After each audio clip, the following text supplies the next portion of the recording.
Желбата кон пишување најверојатно ми се вродила кога во детството ми беше читано најчесто пред спиење разноразна нефиктивна литература. Во нешто под од снежното детство, кога сум сватил дека и мојот дедо пишува, мајка ми исто имала обиди за пишување, можеби тоа исто така подсвесно или свесно ме мотивирало да почнам вистински да пишувам песни. През името Лучар до некаде знае да биде од помош кај некои повозрасни уредници на антологии, можеби тоа би ги мотивирало овие луѓе да ми имаат предвид за некој нивен проект или настан што вклучува поезија, но од друга страна па некогаш луѓето мислат дека сум форсиран да пишувам под притисок и добиваат може да добијат грешен впечаток за мене, дека не знам, сум паднал под влијанието на моето семејство, па сега сум приморан да пишувам песни. Во мојот случај почнав со условно наречена хумористична поезија, бидејќи во првата книга во 2014 година доминира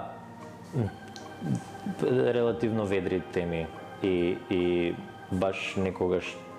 песните се граничеа со виц. Понатаму имам уште 4 збирки поезија, од кои само во уште една, во третата, повторно има такви, условно кажам, или смешни теми, или несериозни теми и изрази, додека другите 3, значи втората, четвртата и петата се така посериозни дури во споредба со условно кажано сериозните книги од најпрвава книга што ми е дебитантската. Мислам дека не може да се гледа некоја инспирација од мојата околина врз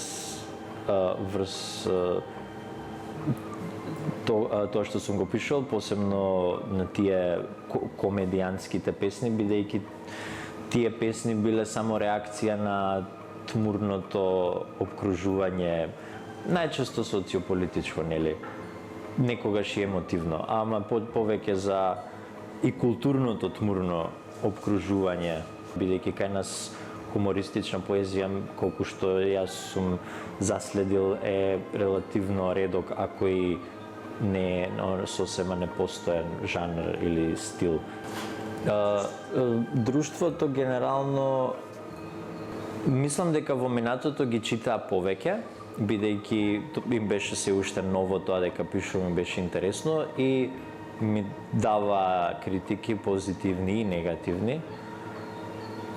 Но подоцна мислам дека јас се прекинав премногу да зборувам, да ги известувам за дали имам нова книга, дали пишувам нови работи.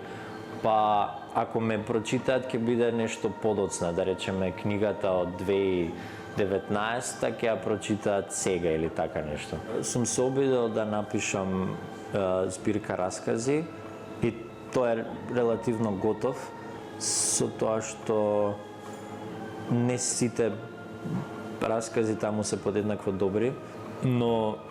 барем ете сум го задржал јазикот. Ретко се консултирам за дали некое парче текст да влезе или да не влезе во новата книга, потенцијална, но има пар луѓе исто што пишуваат на кои им ги праќам или сум им ги праќал песните од кои биле готови. Не во смисла за ова дали заслужува да биде објавено или не, затоа што сигурно нема да го послушам, но ме интересирал впечатокот и мислењето на луѓето чие мислење го ценам и чие творештво исто така го ценам. Во однос на читателите сметам дека се повозрасни од мене, барем мнозинството мислам дека се повозрасни, бидејќи тоа се луѓе што читаат генерално се што се пишува и што ја следат сцената. Не верувам дека мои врсници или плюс-минус на возраст луѓе од мене со намера отишле во книжарници да ми купат книга. Читателите кога би сакале да одберат дел од денот кога би ја читале мојата книга, која и да е, сметам дека најдобро би било околу вечерта, не доцна во ноќта, зависно која книга, но сепак е вечерно ноќно време, некако така ги замислувам. Поредко денски.